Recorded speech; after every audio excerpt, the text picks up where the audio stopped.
I want to jump right into your work and also your history with Cambridge Analytica. So you were an employee there, did business development, you worked there for several years, left at the beginning of this year, and now you're kind of a whistleblower in a sense about that firm's practices and about data privacy and online identity in general and the need to protect our data.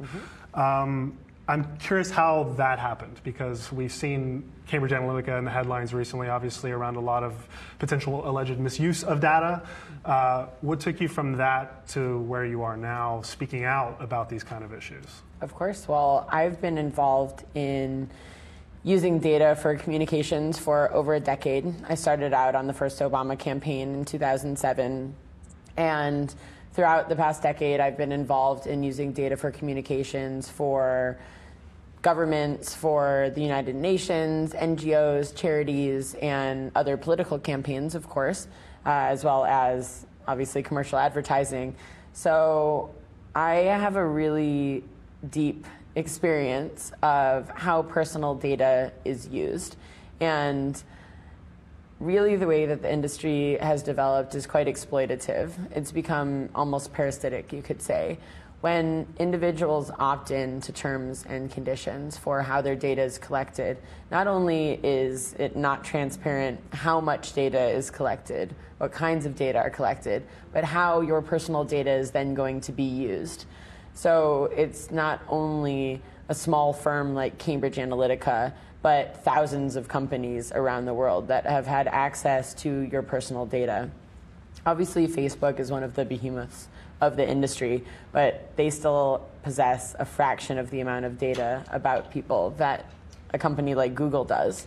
So when you start to imagine the amount of data about yourself that is out there and you don't know what it's being used for, you start to question, is this the way that the industry should work, when now people have ethical questions about how such personal information could be used to target us politically, for instance. Right, and obviously that is a huge discussion in the news and among lawmakers. You just testified before British lawmakers about Cambridge Analytica and about its relationship with Facebook and a lot of other political organizations around the world, really. I'm curious, you said in your testimony this week that there were potentially more than the 87 million Facebook users that Facebook has come out and said were impacted by Cambridge Analytica's misuse, harvesting, however you want to call it, of the personal data through personality quizzes. How many quizzes were there out there? Do you have a sense of how many people were impacted, how many quizzes there were? You mentioned something about a sex quiz or something like that. It was called the Sex Compass. Okay.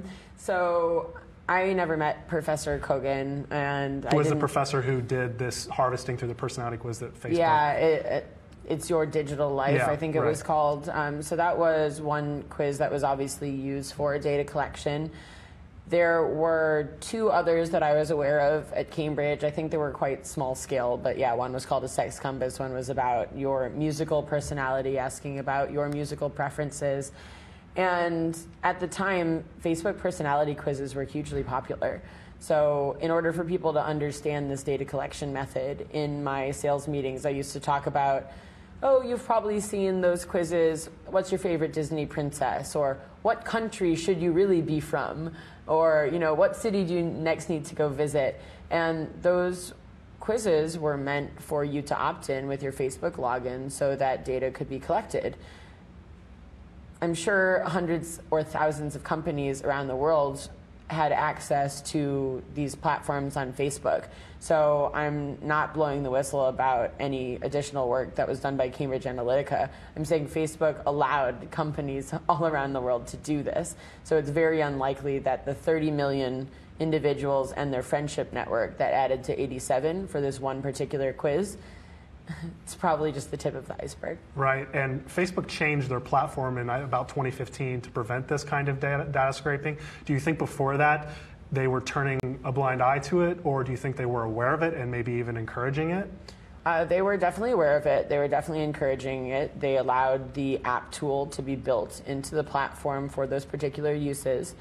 And they opened up their data API to anybody that wanted to purchase or license that data.